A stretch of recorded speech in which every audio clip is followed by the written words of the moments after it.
Easterlies patuloy na kakaapekto sa buong bansa. Maaliwalas na panahon sa malaking bahagi ng bansa pero may banta ng biglaang thunderstorm. Posibilidad ng mga bagong bagyo ngayong darating na linggo para sa buwan ng Oktubre. Alamin, magandang araw Pilipinas. Ito ang Pilipinas Weather ngayon, ngayong araw ng Lunes, September 29, 2025. Kung bago ka lang sa ating channel, please like, share, and subscribe para lagi ka updated sa panahon. Salamat sa iyong suporta. Mga kababayan, ayon sa Pag-asa, easterlies pa rin ang nakakaapekto sa buong bansa. Asahan ng bahagyang maulap hanggang maulap na kalangitan. May mga pulupulong pag-ulan o pagkidlat o kulog. Bagamat maaliwalas ang umaga at tanghali, posible ang biglaang thunderstorm sa hapon hanggang gabi. May posibilidad na flash flood at landslide lalo na sa mga bulubunduking lugar at mabababang bahagi. Parang tipikal lang na panahon ngayong Berman. Maganda sa umaga pero may dalang sorpresa sa hapon. Kaya kahit maaraw, ugaliin pa rin magdala ng payong para ano man ang panahon, lagi kang handa sa protection mo laban sa init o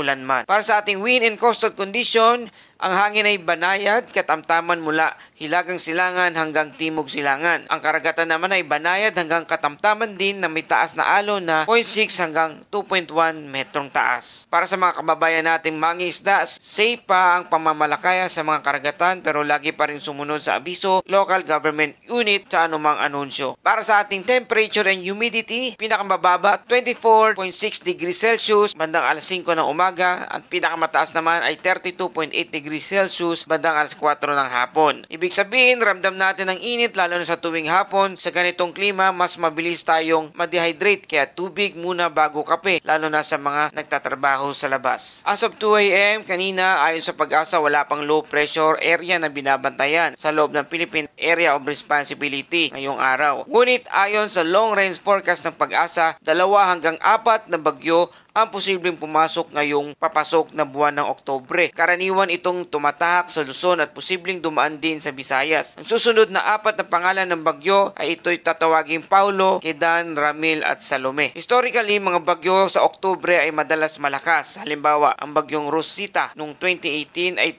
tumama sa Isabela at isa sa pinakamalakas sa buwan ng Oktubre, kaya't hindi dapat baliwalain ang forecast ayon sa Pag-asa. Ngayon darating na linggo na papasok ng Oktubre, nakikita ang posibilidad na mabuo ang isang bagyo na maaring pumasok ng Philippine Area of Responsibility na tawagin nating bagyong Paulo. Posibleng pumasok sa Biyernes hanggang Sabado, October 3 to 4. Posibleng land intersection ito ay Northern Luzon. Pero paalala, ito ay early outlook lamang at posible pa ang pagbabago sa mga susunod na araw. Kung totoo mang mabuo, ito ang ika-16 na bagyo ng taong 2025. Kaya habang maaga, siguraduhin na naka-check ang inyong emergency kit at tanda ang inyong pamilya. Mga katanungan, paano nabubuo ang bagyo? Ang tropical cyclone ay isang warm core low pressure system na may spiral na hangin papasok, pababa at palabas naman sa taas. Nabubuo ito sa dagat na may sea surface temperature na higit 26 degrees Celsius. Habang umiikot, sumisipsip ng init at moisture mula sa karagatan. Kapag nakarating sa lupa, humihina ito dahil nawawala ang energy source. Kaya't hindi nakapagtataka kung bakit madalas tayong tamaan ang Pilipinas ay nakaharap sa mismong Pacific Ocean. Isang pabrika ng bagyo. Sa katunayan, halos 20 bagyo ang dumadaan at pumapasok sa PAR or Philippine Area of Responsibility taon-taon. Para sa ating safety check reminders, i-check ang bubong at alulod bago pa dumating ang bagyo, maghanda ng flashlight, first aid kit at sapat na pagkain at inumin. Lagi makinig sa abiso ng local government unit. Sa ating karanasan sa mga bagyong Yolanda at bagyong Ulysses, ang pinakamalaking nakatulong sa kaligtasan ng marami ay maagang paghahanda. At para sa ating inspirational Bible verse for today mula sa Nahum 1 verse 7, ang Panginoon ay mabuti,